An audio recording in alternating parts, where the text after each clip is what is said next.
Estamos de vuelta. Ok, muy bien. Pues vamos a seguirle con este artículo 18. Ya nos aventamos la primera fracción y ya vimos que hay muchos otros artículos que tenemos que ver. Después, la fracción segunda del artículo 18 de la Ley Antilavado de Dinero, que nos da las obligaciones por actividades vulnerables. ¿Qué dice, Nelly?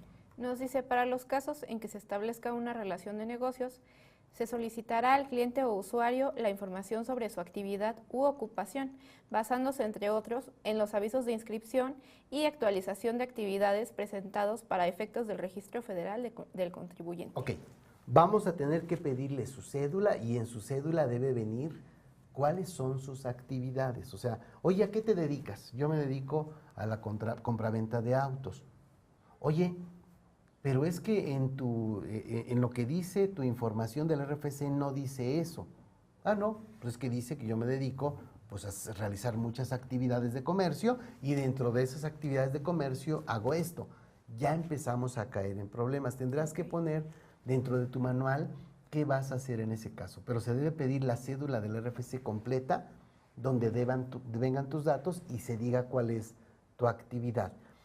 Esto tiene que estar dentro del manual de identificación del cliente, por supuesto. La fracción tercera, ¿qué dice? Nos dice solicitar al cliente o usuario que participe en actividades vulnerables información acerca de si tiene conocimiento de la existencia del dueño beneficiario y en su caso exhiban documentación oficial que permita identificarlo, si ésta obrara en su poder.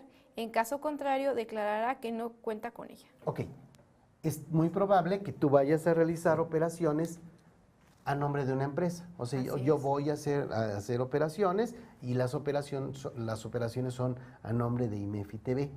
Ok, te identificas tú por un lado, pero también tienes que identificar al dueño beneficiario, que en este caso sería IMEFI TV. Entonces vas a entregar los datos tuyos y también los del dueño beneficiario. Después la fracción cuarta. Nos dice custodiar, proteger, resguardar y evitar la destrucción u ocultamiento de la información y documentación que sirva de soporte a la actividad vulnerable, así como que la identifique a sus clientes o usuarios. Así como la que identifique a sus clientes usuarios. O sea, yo tengo la obligación de conservar la documentación. ¿Cuánto tiempo? Ajá. ¿Qué dice el siguiente párrafo? Nos dice, la información y documentación a que se refiere el párrafo anterior deberá conservarse de manera física o electrónica por un plazo de 5 años contando a partir de la fecha de la realización de la actividad vulnerable, salvo que las leyes de la materia de las entidades federativas establezcan un plazo diferente. Mayor, ¿no? O sea, por lo menos un plazo mayor. Entonces, yo tengo que guardar toda la información por lo menos 5 años. Oye, ¿y qué pasa si la quiero guardar más tiempo? ¿La puedes guardar? No está tan fácil el tema, fíjate. Haz de cuenta. Yo hice una operación contigo y te traje todos mis coordenadas. O sea, sabes de mí más que mucha gente. Mucho más que mi esposa, por supuesto. A lo mejor sabes a qué me dedico. O sea, hay muchas cosas ahí. Y yo realicé la operación contigo hace 5 años. A los 5 años, tú tendrías que agarrar ese expediente y pasarlo a un lugar en el que a ese expediente ya no se puede entrar, salvo que sea necesario por algo. Ok, no, yo lo guardé para tenerlo como un antecedente, pero ya debía haberlo guardado, o sea, lo debía haber sacado de la información disponible, por decirlo de alguna forma. Esto actualmente es muy sencillo con la parte de documentos como lo dice, electrónicos. Pero imagínate cuando es en papel o algo, sí te lleva una bronca. Entonces, tenemos que estar buscando el archivo muerto. Si lo del año pasado ya no lo encontramos, imagínate lo de hace 5 años. Entonces, habrá que revisar los expedientes de cada uno de los clientes e irles poniendo también cuándo se realizó la operación en el caso de que ya no se tienen operaciones, para que después de 5 años estos expedientes pasen, digamos que a un archivo muerto en el que ya hay claves para entrar y no puede entrar cualquier persona. Después, fracción 5. Nos dice, brindar las facilidades necesarias para que se lleven a cabo las visitas de verificación en los términos de esta ley. Ok, va a haber visitas de verificación. Vamos a suponer, recuerda que esta ley no es una ley que que persiga delitos.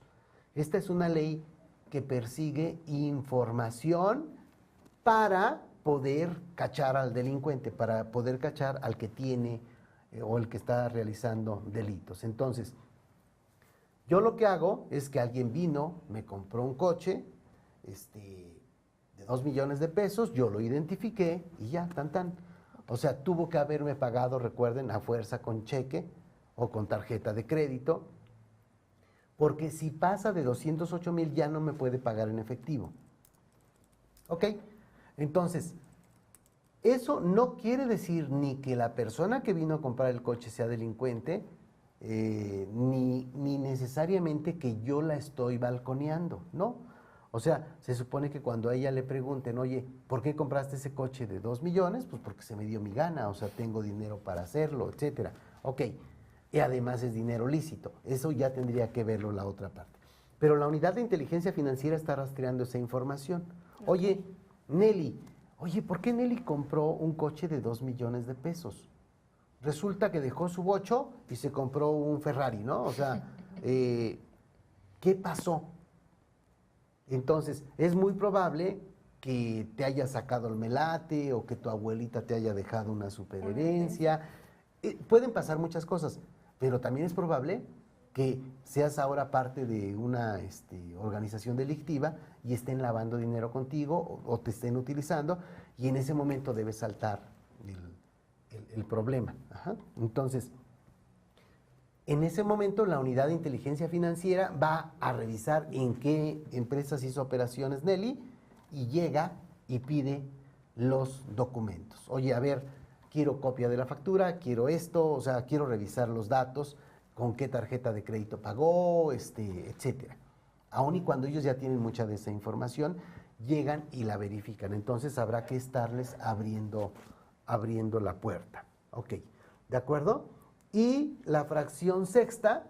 Dice presentar los avisos en la Secretaría en los tiempos y bajo la forma prevista en esta ley. Ok, entonces, la fracción sexta dice presentar los avisos en la Secretaría en los tiempos y formas previstas en esta ley. Así es. Tengo que presentar entonces avisos mensuales. Hay unos avisos que son en 24 horas, cuando la persona a la que le vendí un servicio o le vendí un producto con una actividad vulnerable, resulta que está en listas negras, le tengo que presentar de inmediato ese aviso dentro de las próximas 24 horas. Entonces eso nos lleva a un problema grave. Oye, de hecho, cuando se emitió esta ley, déjenme decirles que revisamos, oye, ¿y qué obligaciones tenemos para esta ley? En fracción 1, identificar a los clientes, pues está papita. Fracción 2, información del RFC y sobre su actividad. Fracción 3, información del beneficiario real. Fracción 4, conservar la documentación. Fracción 5, permitir la verificación. Y fracción 6, presentar avisos en tiempo y forma. Se ve fácil, nada más son 6.